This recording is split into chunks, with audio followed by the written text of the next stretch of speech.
আমাদের মুর্শিদাবাদের বিশেষ করে মুর্শিদাবাদ যেসব সমস্যার মধ্যে দিয়ে যাচ্ছে এবং যে জিনিসগুলো করলে মুর্শিদাবাদের কল্যাণ হবে সেই বিষয়গুলোই আমি আপনাদের সামনে তুলে ধরতে চাইছি। বিশেষ করে এখন মুর্শিদাবাদে পরিযায়ী শ্রমিক নিয়ে একটা বিশৃঙ্খল সৃষ্টি হয়েছে।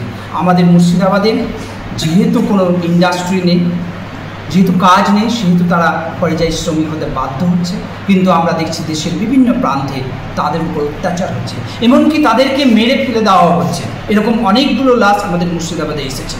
এই জন্য আমি বলতে চাইছি সেই কনসার্ন গভর্নমেন্টকে যে আপনারা এই মুর্শিদাবাদবাসী তথা ভারতীয় নাগরিকদের প্রোটেকশন গ্রহণ করুন, অথবা তাদের উপযুক্ত ক্ষতিপূরণ দিন এবং চেষ্টা করুন বা চেষ্টা করতেই হবে যে মুর্শিদাবাদে শিল্প গড়ে তুলতে হবে। এখানে আমরা আমকে নিয়ে শিল্প করতে পারি, এখানে বিভিন্ন ধরনের যে ম্যাটেরিয়ালগুলো পাওয়া যায় কাঁচামাল, সেগুলোকে কেন্দ্র করে শিল্প করতে পারি। শুধু তাই নয়, আজকে যে গভর্নমেন্ট চলছে মা মাটি মানুষের সরকার, তাদের যে জেলা পরিষদ, দুঃখের বিষয় যে কেন্দ্রীয় সরকার বা মুর্শিদাবাদবাসীর জন্য বরাদ্দকৃত টাকা সেটা সম্পূর্ণ খরচ করতে পারছে না। সেখান থেকে 237 কোটি টাকা ফেরত যাচ্ছে। তাহলে আমরা যদি মুর্শিদাবাদের আনাচে কানাচে দেখি, সেখানে রাস্তাঘাট হয়নি, অনেক কিছু এখনো বাকি আছে। রাস্তায় চলাফেরা করা যাচ্ছে না, প্রায় রাস্তায় দুর্ঘটনা ঘটছে, স্কুলের ভ্যানগুলো উল্টে যাচ্ছে, এইভাবে আমাদের ছেলেরা দুর্ঘটনার সম্মুখীন হচ্ছে। তাহলে সেই টাকা কেন খরচ করা গেল না? আসলে এরা শুধু কাটমানি ছাড়া কিছুই বোঝে না, এরা শুধু পকেট ভরতে। শুধু তাই নয়, আপনারা জানবেন যে টাকা স্যাংশন হয়ে যাচ্ছে কিন্তু রাস্তার কাজ হচ্ছে না। আর শুধু তাই নয়, আমাদের জ্বলন্ত এখন সমস্যা হচ্ছে গঙ্গা ভাঙন, বিশেষ করে ফারাক্কা, শামশেরগঞ্জ, সুতি, লালগোলায়। এখানে হাজার হাজার একর জমি গঙ্গার তলিয়ে যাচ্ছে।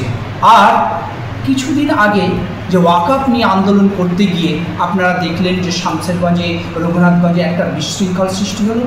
তারপর আমরা কি দেখলাম যে সেখানে নিরীহ ব্যক্তি যারা হয়তো পরিযায়ী শ্রমিক, তারা কাজ থেকে বাড়ি ফিরে এসেছে, তারা ঘটনা সম্পর্কে হয়তো অতটা জানে না, কোনো কারণে তারা কোথাও গিয়েছে, তাদেরকে ধরে আনা হয়েছে এবং তারা আজকে জেলে পড়ছে।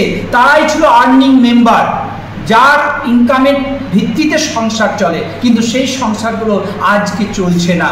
আমি এখান থেকে বার্তা দিতে চাইছি সরকারের কাছে, যাদের এইরকম যে নাগরিকদেরকে আপনারা অ্যারেস্ট করেছেন, তাদের ফ্যামিলির দায়িত্ব কিন্তু আপনাদের নিতে হবে। অতএব দায়িত্ব নিন আর যথাযথ ইনভেস্টিগেশন করে তাদের বিরুদ্ধে যে ধারাগুলো আনা হয়েছে সেগুলোকে সরিয়ে তাদের মুক্তির ব্যবস্থা করতে হবে।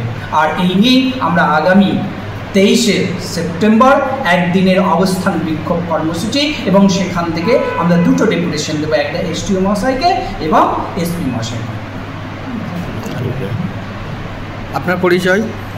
আমি উত্তর মুর্শিদাবাদ সাংগঠনিক জেলার সভাপতি ডক্টর হামিদ সিং। আমরা শুনলেন যে Murshidabad welfare party of India উত্তর মুর্শিদাবাদ যে প্রেসিডেন্ট সাহেব আপনাদের জন্য কি বার্তা দিল। ধন্যবাদ।